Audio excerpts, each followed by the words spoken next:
and good afternoon, and welcome to the first of our new series of challenge interviews. I'm Angela Owen. I founded Women in Defence UK, and I'm here today with David Williams, the Permanent Secretary of the Ministry of Defence. Hello. Hello. Today we're going to be discussing the initiatives and policies the MOD has been putting in place to remove some of the barriers and right some of the wrongs that are for women in the armed forces and women in the MOD civil service as well. We're also going to touch on what still needs to change. David has deep knowledge of the MOD, having filled roles such as Director General Finance, a role that covered defence planning and programming, financial management and investment proposals and accountability frameworks. Prior to this, his roles included being Director Capability Development, especially on carrier strike and combat air, where he acted as the senior responsible owner for the future deterrence. We first met in the early 2000s when I was in resources and plans, and you were a one-star, I think, on the equipment program. David has also spent 6 years outside of defence in health before returning to take over as Permanent Secretary in April 2021. David, it's always a pleasure to see you, and thank you so much for taking time out of your busy diary to be with us on International Women's Day. Well, my pleasure, Angela. Thank you for the invitation. So let's move to the format of the session. We'll start with an introduction from Camilla Wigmore of Newton Europe. Newton Europe are our challenge partner this year and as such have sponsored this event. After that, we'll get straight into one-on-one questions and discussion between David and myself. That will last about 30 minutes. Chat on Teams will be open throughout, so if you have a question for David, please enter it via that route. We have over 200 people signed up today, so all audience microphones will be muted and cameras turned off automatically. If you have a question, it would be helpful if you could add your name and organisation. And sorry, it's unlikely we're going to be able to ask all of them. And can I thank the audience for the insightful questions you've already submitted on Eventbrite? We will try and weave some of those into the discussion. If you're on Twitter, the hashtag is WigChat, and our handle is @WomenInDefence. Camilla, can I hand over to you? Hello, my name's Camilla Wigmore, and I'm a director at Newton Europe in our defence team. I'm delighted to be here today on International Women's Day, representing Newton Europe, as we sponsor today's Challenge Series discussion. As with previous challenge discussions, I'm looking forward to hearing a thought-provoking and explorative discussion on covering an important issue for all of us. Newton Europe have recently joined Women in Defence as a Pankhurst partner. We all feel passionate about promoting diversity across the defence enterprise and believe that the best problem-solving outcomes are delivered by harnessing a diverse set of skills and ways of thinking. Something I've definitely seen firsthand over the last few years working on some of the largest UK defence programmes. At Newton, we're on our own journey to increase the diversity of our workforce and make our working culture as inclusive as possible. We also believe in the importance of strengthening networks, in representation and in sponsorship, all of which are core to the purpose of Women in Defence. At Newton, we partner with organisations across the defence enterprise to solve their most complex and challenging problems. Whether that is improving availability of platforms or weapons, transforming the schedule performance across our largest defence build programmes, or increasing the readiness and resilience of critical supply chains. Together with our partners, we have helped save hundreds of millions of value by working to improve outcomes with industry partners, MOD and frontline services, helping to deliver impact where it's needed most. As an engineer myself who started her career in aerospace and manufacturing operations, I've worked across a variety of manufacturing environments, all still male-dominated in parts, but I am increasingly inspired by the fantastic female leaders I have the pleasure of working with across the defence enterprise. Women who are leading change across defence procurement, driving improved productivity and availability across industry, integrating our major build programmes, helping to improve outcomes and resilience for our armed forces, and all whilst forging their own individual leadership styles. At Newton, we see the value this diversity brings to our clients and recognise the importance of maintaining and nurturing the talent pipeline of the future to ensure we have the best people we can supporting across our national endeavours. I am a mother of 2 daughters who have recently been inspired following a school visit by Captain Preet Chandri, MBA, or Polar Preet, herself a former Women in Defence Woman of the Year. They came back from school telling me stories of Preet's dedication to her training, the commitment that she showed to her expedition across the South Pole, and are now young adventurers in the making. I appreciate the importance of celebrating the success of these women in order to ensure future generations recognise the fantastic opportunities that a career in the defence sector can provide. I will hand over now to Angela, who will introduce the conversation with David. I hope everyone listening online enjoys the conversation that follows. Thank you, Camilla. So, David, the role of Permanent Secretary at the Ministry of Defence differs from other Perm Sec roles as part of the responsibilities are shared. You co-lead defence with the Chief of the Defence Staff, Admiral Radican. Can you tell us a little bit how this joint responsibility for leading defence works? Yeah, sure. So it is a little unusual, although I think it's important that we don't fall into the trap that defence can sometimes have of being unique. Lots of my permanent secretary colleagues in Whitehall obviously work closely with their operational counterparts in frontline delivery. But being as integrated as we are in the Ministry of Defence is a bit different. And actually, I think it's quite a different model for a range of ministries of defence around the world as well. So Tony Radican, as Chief of Defence Staff, and I jointly lead the organisation. And genuinely, I think that when the military and civilian components of defence are aligned, working together, that's really us at our best. But the roles are complementary rather than identical. So Tony's the professional head of the armed forces. I'm the professional head of civil servants in the department. We have about 60,000 civil servants in the MOD overall. Around 45% of them are women. So I feel a particular responsibility for that cohort. Tony's role is to be the senior source of professional military advice to the Prime Minister and the Defence Secretary. My role is to ensure that ministers get the right policy advice, policy options, work through that can then be implemented. And I have a particular personal responsibility to Parliament for the way in which taxpayers' money is used. It's the accounting officer role, as people might hear it. And that sort of wide-ranging policy and financial responsibility, since pretty much everything defence does in the end costs money, means that obviously I'm deeply involved in a range of policy initiatives and issues affecting service personnel, men and women, and their families across the board. And then Tony and I lead the organisation, and that's both in the questions of governance and structure and ways of working. But also, I think with the chiefs, with the senior leadership team, have an important role in setting the tone from the top, and that's something that we talk about quite a lot together. Just a final observation is that although you talk about us co-leading the department, of course that's within a framework of public and parliamentary accountability, political leadership provided by the ministerial team.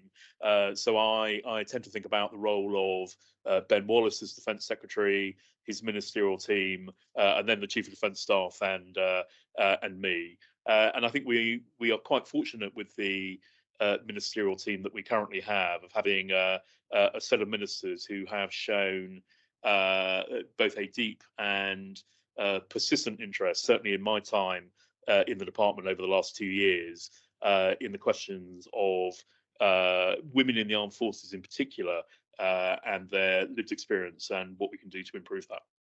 Thank you. And that actually gives me a beautiful introduction to my next question, which is about the Sarah Atherton report, the Sarah Atherton review. This particular review seems to have had more impact within the MOD than any other review in the past few years.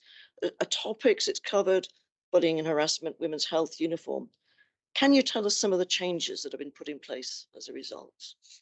Yeah. So I think the report has had a big impact, and it had a big impact even before those sort of 44, 45 days when Sarah Atherton was a minister here under Prime Minister Truss. Partly, I think the impact has been there because the report drew directly on the lived experience of service women and indeed service women veterans about what the day-to-day experience of life in the armed forces had been like, and that makes for a really powerful testimony, which underpins the response that we've then put in place. And as an aside, ensuring that we keep avenues open to hear service women's voices through organisations like yours, through the service networks within the Ministry of Defence and the Armed Forces, is really important, both to keep us honest in delivering against the Atherton report and thinking about where we might go next.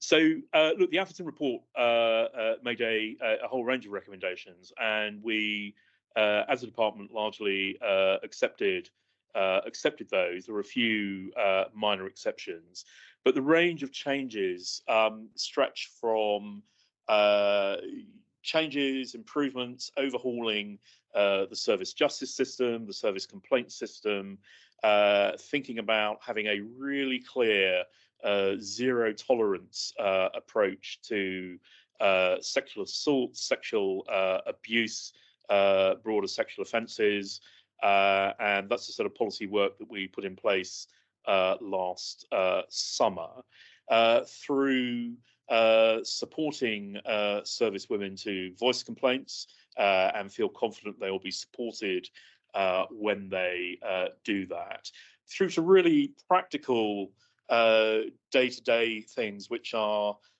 sort of easy to overlook, but have a really important impact on day-to-day life. So properly fitting uniforms, relaxing rules around hairstyles, so you haven't got that tension headache from a tight bun.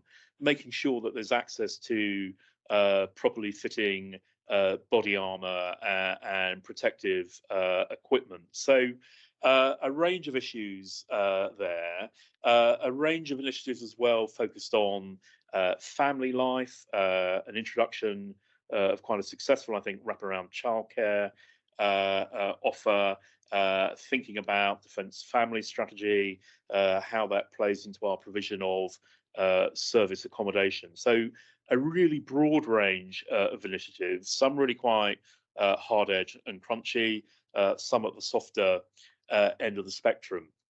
And although rightly the focus has been on service women, it's a suite of policies that have broader impact and benefits. So it's not only service women that suffer abuse in the workplace.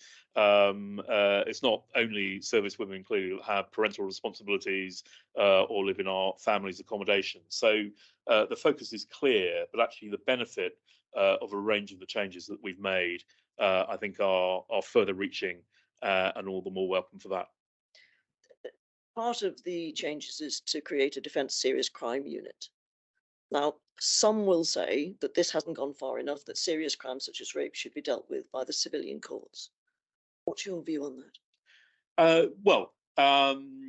Firstly, and without sounding defensive, but in the framework that I set out at the beginning about how the department is led, in the end, that is a matter for ministers, and I know it's one that they considered very carefully.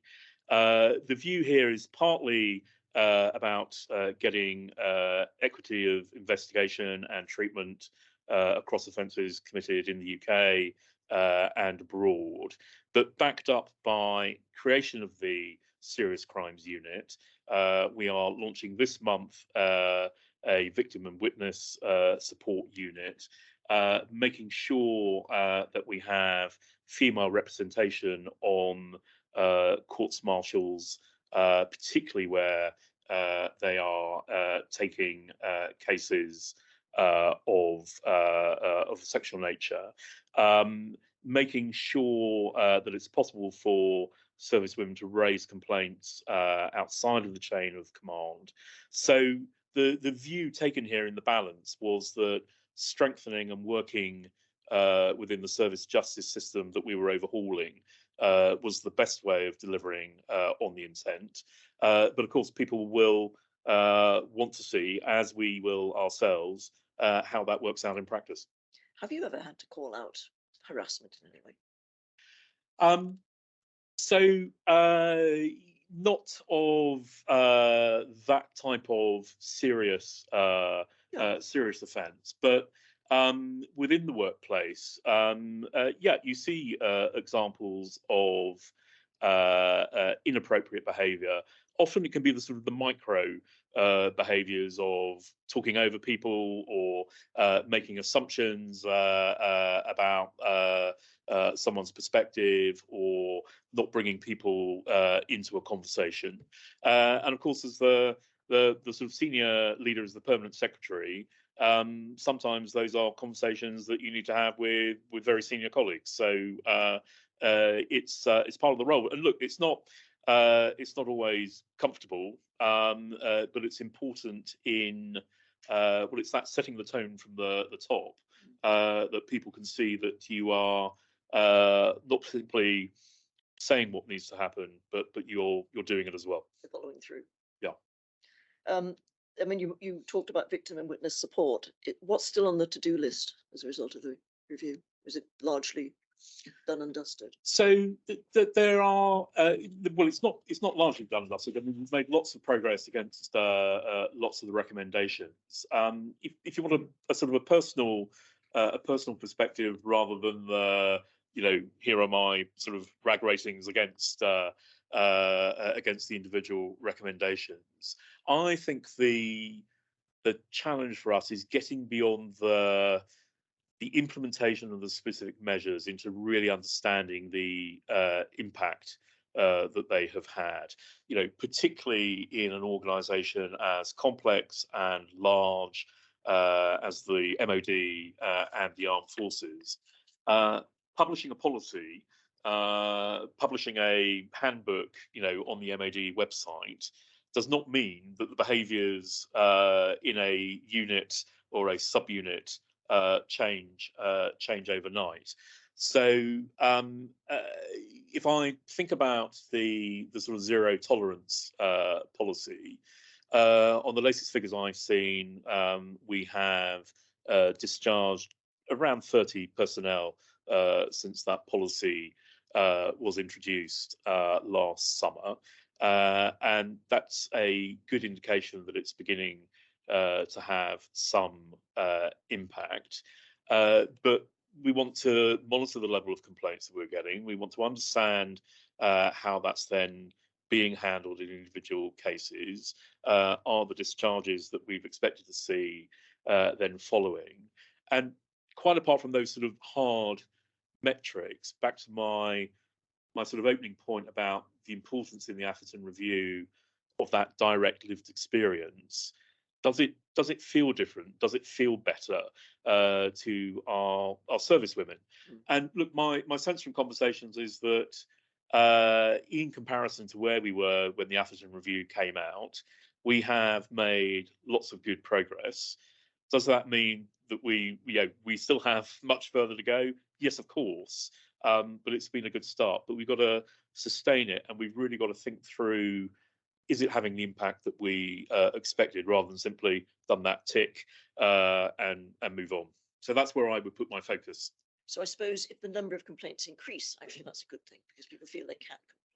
So short term, I think, yes, that's right. You want to see that people feel able and confident to raise complaints, raise issues, that they're going to be treated with respect, fairly, protected when they do. and that there is some point to raising a complaint because action will then happen. So my expectation on that is that a good implementation will see the level of complaints rise before they then go back down, because what you're actually doing is tackling the underlying behaviours. The Women in Defence Charter set an ambition of 30% women at all levels by 2030. As a bottom-fed organisations, the armed forces couldn't meet that. Yeah. But what they've done instead, what the chiefs have done instead, is to sign up to a level of ambition of a 30% inflow by 2030. How's that going? Yeah. So firstly, just on my broader responsibilities, as I said at the beginning, on civil servants, we're at 45% stock, and broadly about the same actually on flow. Is that at all levels? No. So there's a drop off in the senior levels within the civil service, although it's still around the 40% level.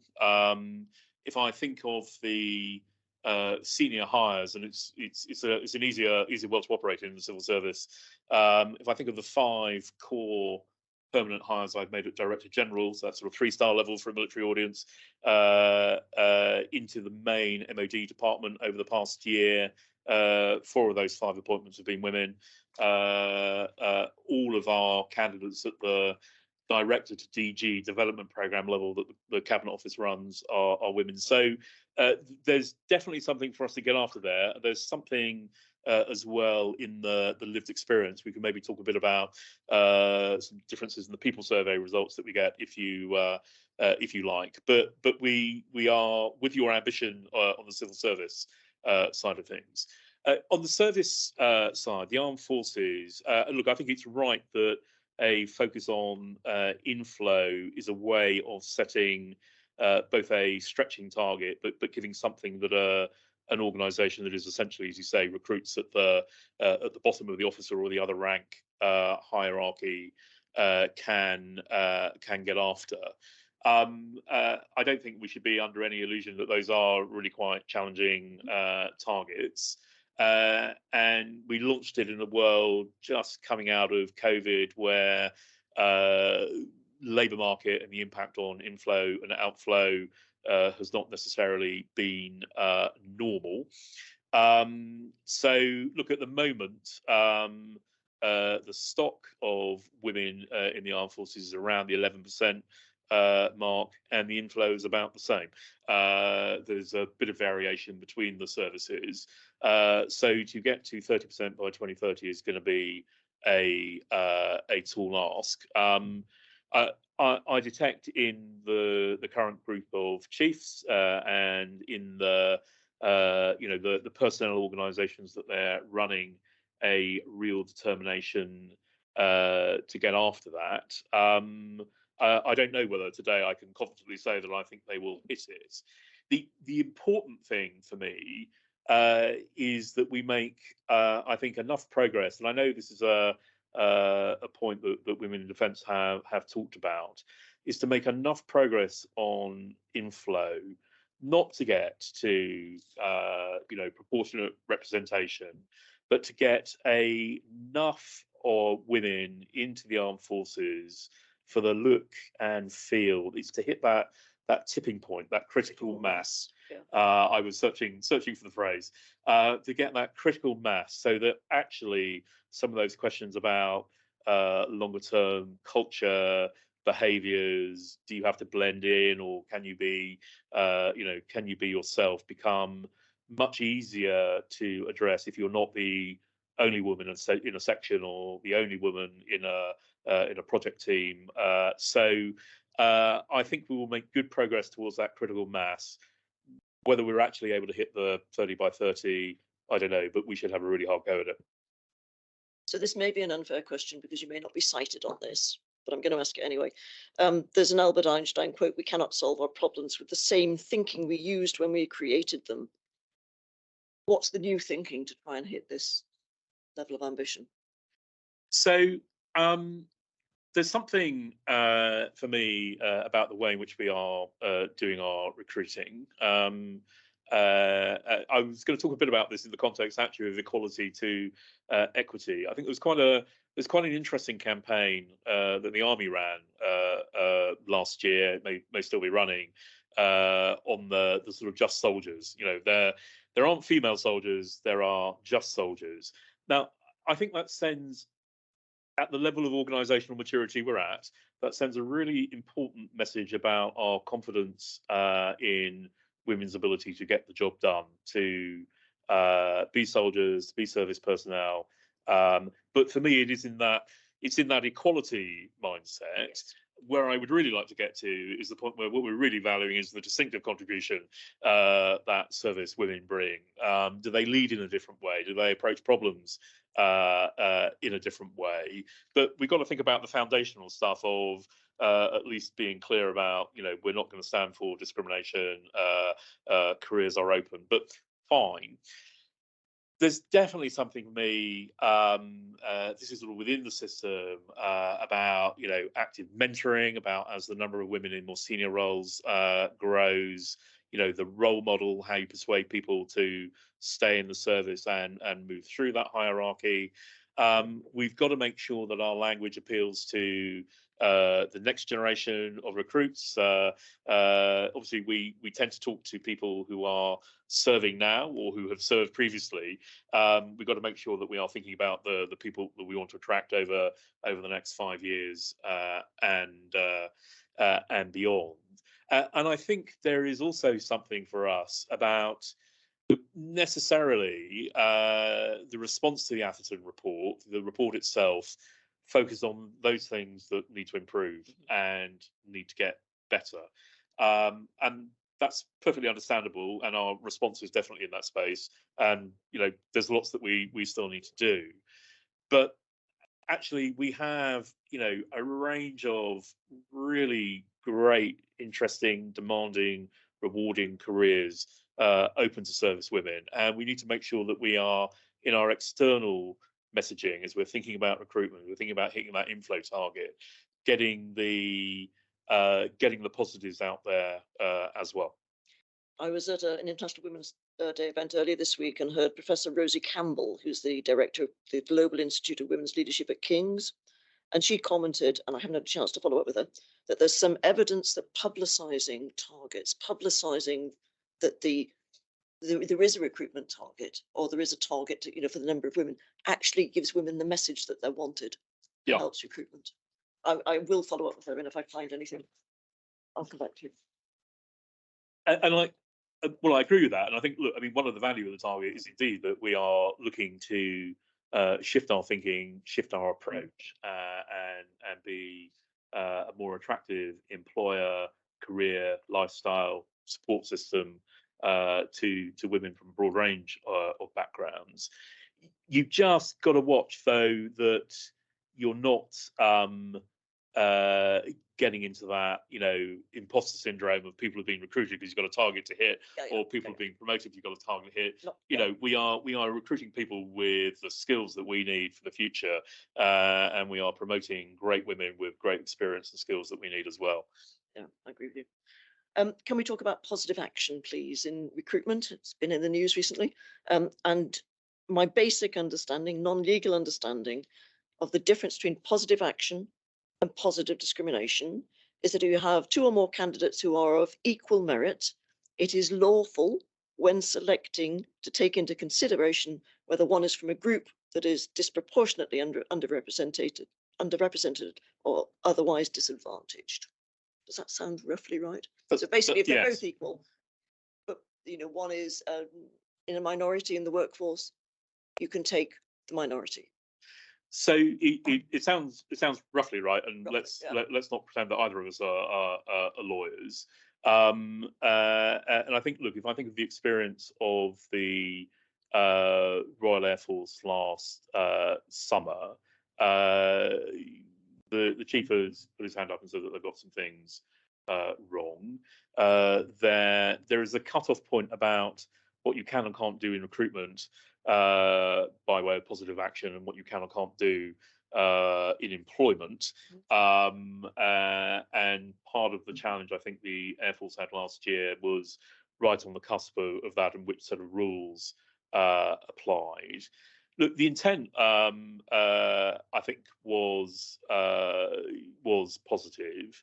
Um, we talk we talked maybe a bit too much last summer about the importance, which I fully subscribe to, that the department, the armed forces in particular, should really better reflect the society that we serve. I think that's a really important part of the two-way social compact between society and the armed forces in any case. But I've got a harder edged motivation, which is that when I think about the challenges to successfully delivering on the kind of capabilities that we need in the future, the way we organise and run ourselves, just the really demanding asks that we place on our service personnel, we are going to be in a competition for skills, different skills than necessarily we have needed 10 years ago or 20 years ago. And if you are only recruiting from, 40% of the economically active population, you are in trouble. So this for me is about actually maintaining operational effectiveness and capability and our ability to get the job done. Uh, Internally, in terms of positive action, look, I think there's a really important role about visible role models, about mentoring. I was in a conversation today thinking about parliamentary select committees and how we help senior women prepare for their first parliamentary grilling. Very scary. And it's not to deny those opportunities to other parts of the workforce, but to recognise that there are, I think, really work through themselves. And look, but it's interesting um, how language evolves and how it, how people relate to it. So, I mean, as the audience may be able to see, I'm sitting here in a wheelchair. When I was paralysed when I was 9. So when I was 9, I was handicapped. When I was in my mid-teens, I was disabled.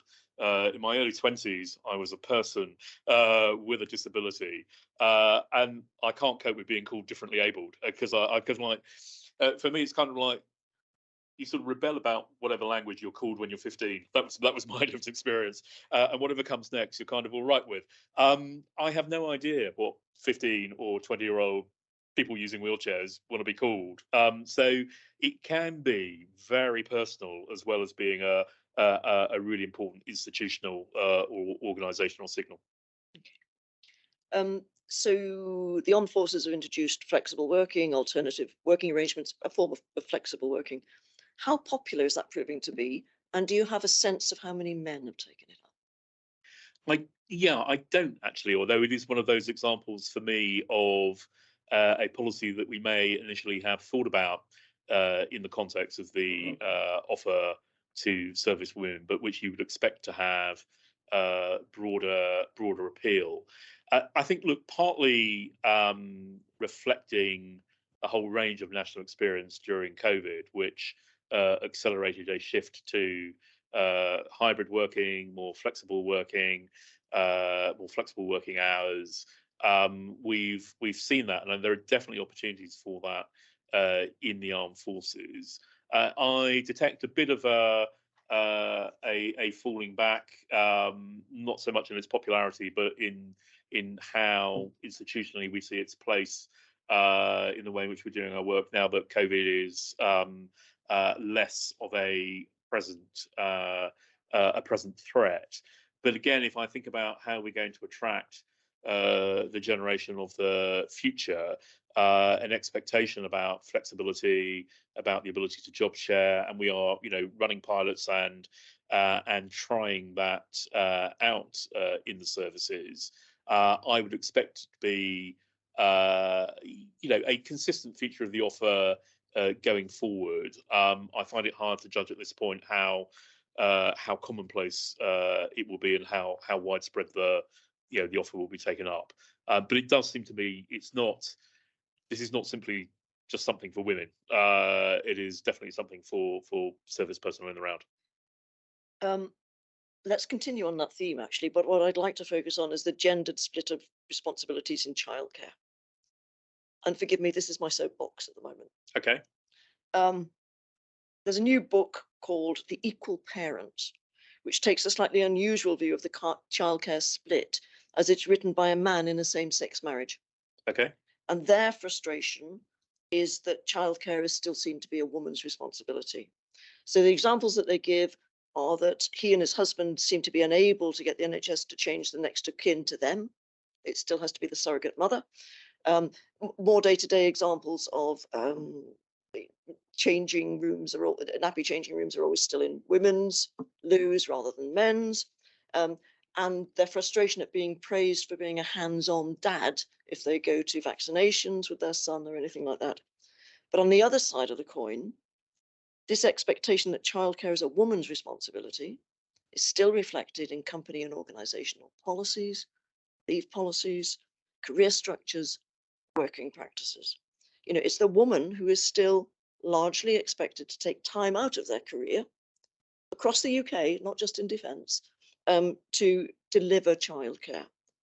And we just seem to be stuck in this. What can we do to shift it?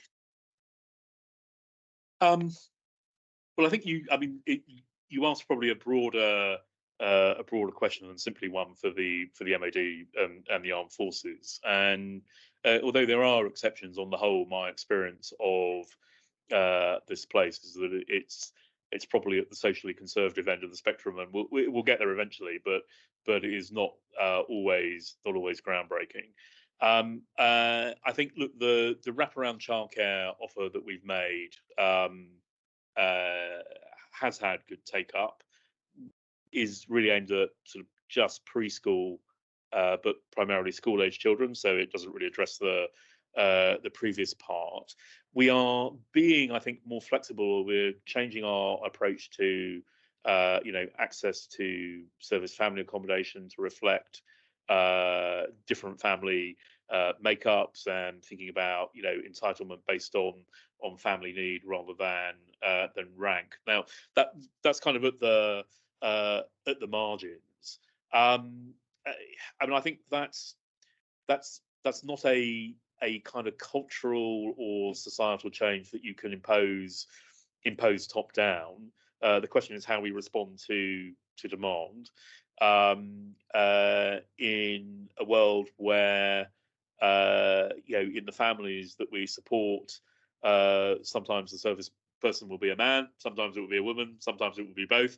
And I think moving away from a one size fits all into what is the tailored offer that best supports our service personnel to allow us to get the most out of them is the sort of a reasonable departmental response there. We certainly have, offers around parental leave. I think we need to think about the language about that. So it probably does feel quite gendered, I suspect still. I read the policy on parental leave. Parental leave legislation is a minefield to understand, but yes. I read the policy a couple of days ago. I've read it 3 times. I still don't understand it. It's 11 pages on the shared parental leave. Paternity leave is still 2 weeks. Yeah. Which is it's the only one that is still at the statutory minimum. Yeah. Okay. Well, I know the soapbox. Let me take that away and have a think about it. I took a 6-month career break when my third child was born. So I can empathise with some of the point that you're making. I'm just going to one final quote on that. Ruth Bader Ginsburg, yep. The American Supreme Court. Women will have achieved true equality when men share with them the responsibility of bringing up the next generation. Haythornthwaite review. Yes. Armed forces incentivization. Yep. Any emerging themes from that, or is it too early to say? I think it's probably too early to share. So this is a review that's looking at the broad range of the service offer. So it's not simply a terms and conditions or a pay review, but looking at really the deal between between the department, between the armed forces and their people. I think to my point around tailoring, I think rather than having a bit of a mentality that you might have seen over time of a sort of one size fits all, might I call it a paternalistic approach to the offer, is recognizing that look, individual service personnel, servicemen and women's circumstances are different, their family circumstances are different, they're not static, they change over time. The kind of offer that might be attractive to you as a a recent recruit through basic training is not necessarily going to be the kind of package that is attractive to you if you're W1 first class with a family and and so on. And so thinking about how we can within an organisation as large and complex as the armed forces have a comprehensive offer that can nevertheless be tailored to individual need is, I think, the challenge for the review, and I think it will have some interesting observations for us to get our heads around when it comes out, and I'd expect it to report, over the course of spring, summer. But those are our civil service spring and summer, where the dates are obviously slightly fungible. You kindly talked at our Reflect, Recognise and Raw conference during the summer of 2021. You said two things that I've noted. Firstly, that people need to feel valued for what they bring.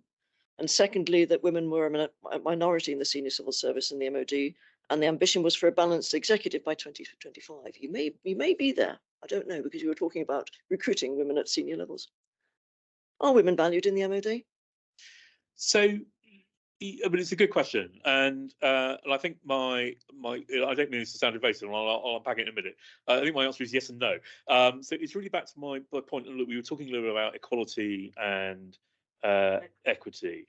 I think women are more valued in the services, more valued in the MOD for the job they do than has previously been the case, for the contribution to capability, the contribution to the work of the department.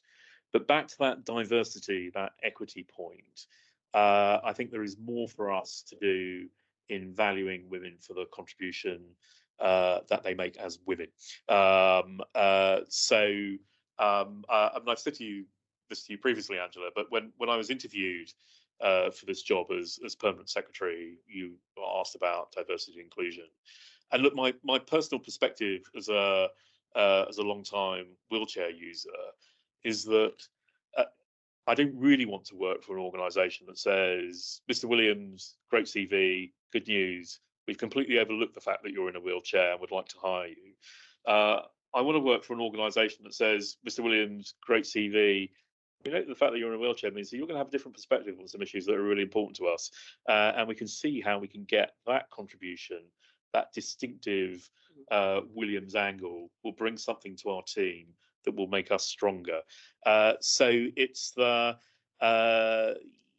getting beyond the equality, getting beyond the there are no female soldiers or sailors or aviators. There are just soldiers, etc., into what is the distinctive value add that women bring, and how do we really seize that and value it and make the most of it.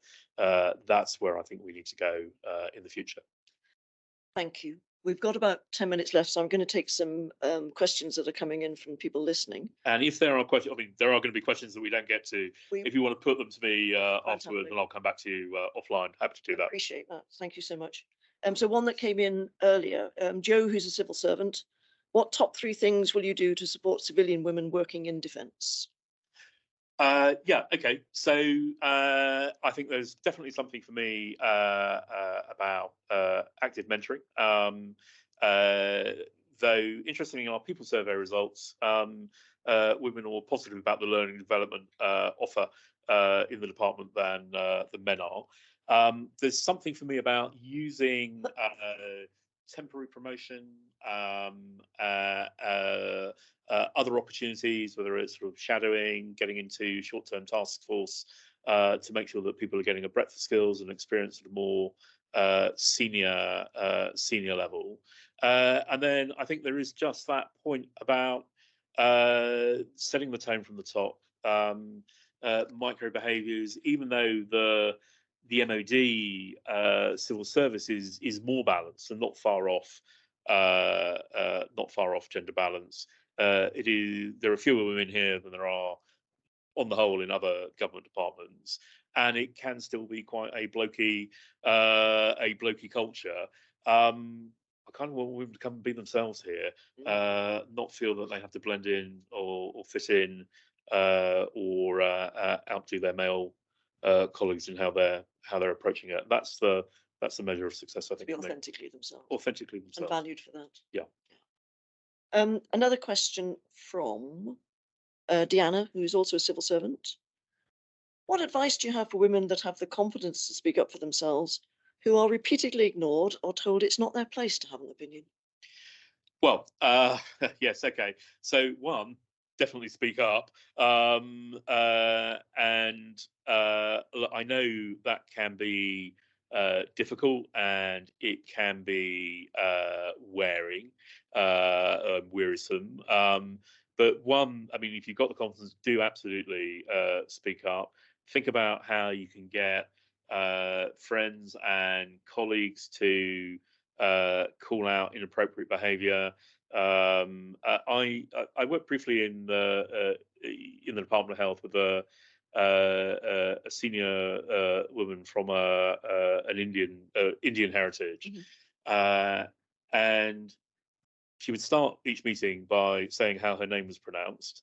And then the first time she'd been brought into the conversation, in which normally a white man around the room had failed to pronounce her name correctly, she would say again how her name was pronounced, getting to the point where somebody else would correct the pronunciation, so that it's not always on her individually. It was, I think, powerful to the meeting, but really supportive of the individual. So it's a combination of act on your confidence, but if that's not cutting through, think about how you can get colleagues, peers, other members to make sure that those micro behaviours are being called out. Thank you. Another one from Sophia, civil servant. What are the main barriers women experience when climbing the career ladder in defence? So I think in defence, if I think about from the civil service perspective, I mean, I think we are in a much healthier position, certainly than when I joined the department, or even 10 years ago. We have a much better representation at the more senior levels than we did, particularly at DG level. We've pulled through more into the director and deputy director, sort of 2 1-star level. I'm quite interested, and I think we need to do some follow-up work on what is the drop-off in the step up from the level immediately below the senior civil service going up. But I think one of the really attractive things about a career in the MOD is that there is such a broad range of roles, and actually a broad range of roles across the country, that there's no one career pattern that means you will get to the top. And therefore being able to pick roles that suit your circumstances, stretch you, develop you, prepare you for future roles. Actually, I think the civil service generally and the MOD has quite a lot to commend it. The culture and the behaviours do need to improve, so there's more work to be done there. But I think if I look at my senior team now, although the balance is not quite where I want it to be, there are lots of really capable role models for staff in the department to look at and see how that worked. Thank you for that. One from Kate, who's in the army. A vast majority of women that either join late or serve long will experience perimenopause and or menopause symptoms. What, in terms of awareness and support, do you intend to implement with regards to retain experienced women? Yeah. So, and I think the focus on a range of women's health issues, particularly in the services, has been uh, a quite a success story over the past year or so. We have a vibrant menopause network in the department. I think Mo Bigham is one of your previous award winners. Thinking about menopause alongside a range of other women's health issues was part of the work that the SHIFT team, the Service Women's Health Improvement Focus team, it's like most MOD acronyms, you rarely spell them out in full, took forward last year. And that team, I'm delighted to say, won an award in the civil service government-wide awards for diversity and inclusion last autumn. It's for me about understanding how we value experience. And although, look, we've been talking, I mean, understandably about women today, if I take my sort of broader diversity point, at different times in our lives, people have different challenges in their day-to-day life that they need to deal with. And it is a measure of us as employers, it's a measure of us as team leaders and colleagues about how we support people when they are having a harder time at work or in their personal life, or where there are issues in their stage of life, which means that they need to work differently, work different patterns. Actually, it plays back into that flexible working piece. And we need to be really wary. We talk a lot about the ambition to recruit and the skills we need for the future, but in a long-term business like defence, understanding and valuing the experience we have in our workforce today and how we can really capitalize on that is equally important for me.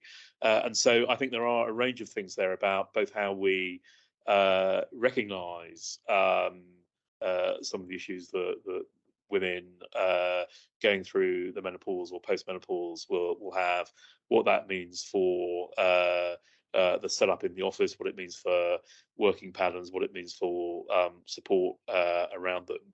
And that's not just about being a good employer of women. It's about being a good employer for me, and about how we recognise the different skills and challenges within individual members of the team and bring them together to create the output that we need. Are you happy to take one more question, which may just push us a couple of minutes over time? Depends how difficult a question is. No, I'm fine. No, Angela, it's fine. it's a great question. It's a great Okay. question. So Karishma asks, the gender pay gap report for MOD civil servants, published in March 2022, stated the mean pay gap is 7.9.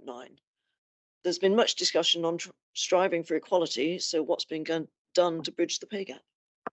Yeah. Okay. So, so we end on a question where I was going a little bit off topic, because I got to say I'm not a big fan of pay gap reporting. I think it's a really interesting tool to shine a light on potential equality issues, issues of disparity, by allowing you to get behind what is happening in pay, progression, bonus payments, etc. But the thing you have to be careful about is that the right answer is that you want that gap to be zero, because it does really depend a bit on the makeup of your organisation. Now, this is different to me from equal pay. A man and a woman doing the same job should get paid should get paid the same, and that's the law. But if I give you an example from the Department of Health, where I worked previously, this was an organisation that was 2/3 women, 1/3 men overall, and we were particularly attractive to women wanting to work part-time in, relatively speaking, lower paid grades. It's not that none of them wanted to be promoted, but we had a particular attraction there. the easiest and quickest way to close the pay gap in the Department of Health was to stop recruiting women and only recruit junior men who didn't get paid very much. But of course, that's not the point. The point is, what does the gender pay gap tell you about the way in which your organisation is functioning? And it's about the subordinate analysis, or the secondary analysis. So if what it's saying is that men and women with similar experience, men are getting promoted and women aren't, then there's an issue about our development and our promotion policies. Yeah. But it's not a pay policy. What it's telling you is that we are recruiting at senior levels, and we bring in, men from the IT industry on higher salaries than women from the IT industry. There is something about our hiring practices. So I don't mean to dismiss it. What you've got to do is get behind what the headline gap is telling you. And what I think we need to be thinking through in defence on the civilian pay gap, it is about that progression piece. It is about making sure that we are pulling women through learning and development, through mentoring, through support into more senior roles. There is something about looking at access to end-year bonuses, which play into part of the gap. And it's also, I think, just understanding the gender makeup in lower paid roles, and is that something that we think is a problem or reflects the attractiveness of the work? I am, as I've said in a number of forums, we have in the MOD, I don't know, about 1 in 5 of my civil servants are on the national living wage. That's what, 12,000 people. I'm worried about that, not from a gender specific perspective, but there is I'm just worried about that. So it's not to dismiss it, but I think what we need to do, and maybe if I'm coming back to you on some other questions, I'll give you a fuller explanation of what I think the secondary analysis is telling us on our gender pay gap. But just chasing the number is rarely the right thing to do. I could go on for ages, and there's lots more questions, but we have run over. So we do have to draw this to a close now. I'd like to say thank you to Newton Europe for being our challenge partner, and to your office and the Defence Comms who've made this happen. They've done all of this, so I really appreciate their help. And to the audience for great questions. A quick promo: Women in Defence UK Awards. The 8th awards opened for nominations yesterday. Get your nominations in. You've got till the middle of May. And David, thank you. As ever, I always enjoy chatting with you. I always enjoy a discussion. But thank you for taking time out today and being honest and transparent. So Great. Really appreciate it. Well, my pleasure. And thank you very much for joining. Thank you. Thank you.